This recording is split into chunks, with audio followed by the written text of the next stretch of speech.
As soon as the illegal siege was imposed on Qatar by 3 GCC countries and their allies, they immediately started to apply unfair economic measures against Doha. These measures include blocking airspace on Qatar's airline, preventing the shipping on Qatar ships in the territorial waters of the 3 countries, and closing the only land port with Saudi Arabia. Those countries bet that these measures would be a tight rope on the national economy, but their bet did not achieve its goals with the measures that the Qatari government started to implement to find suitable economic alternatives that made the siege useless.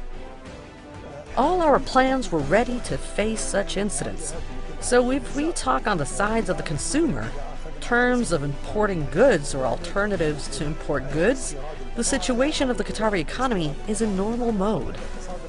These measures, which Qatar has taken, are finding navigational alternatives on sea and air, flooding the markets with local and international products, which Turkey and a number of friendly countries have a special role in securing them.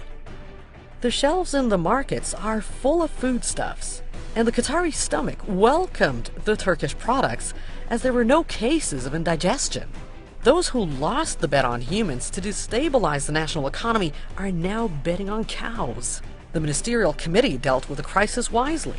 It has launched a direct shipping line connecting Hamad port to the Omani port of Sohar at the rate of 3 times a week to supply Doha with the daily needs of foodstuffs and other products.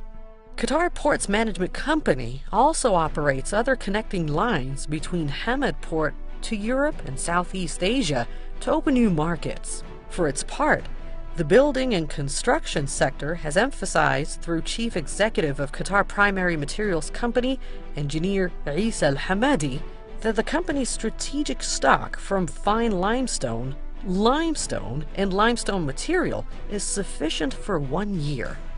That means the sector is not affected by the siege.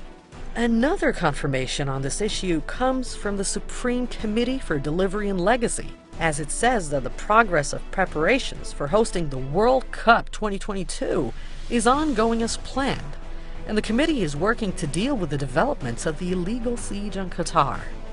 Money exchange and remittances sector has managed the increasing demand of foreign currency and remittances, especially with the siege coinciding with the holy month of Ramadan, which usually witnesses increasing demands for remittances and currency exchange. For its part, the Central Bank of Qatar has stressed on securing the needs of the market from the foreign currencies.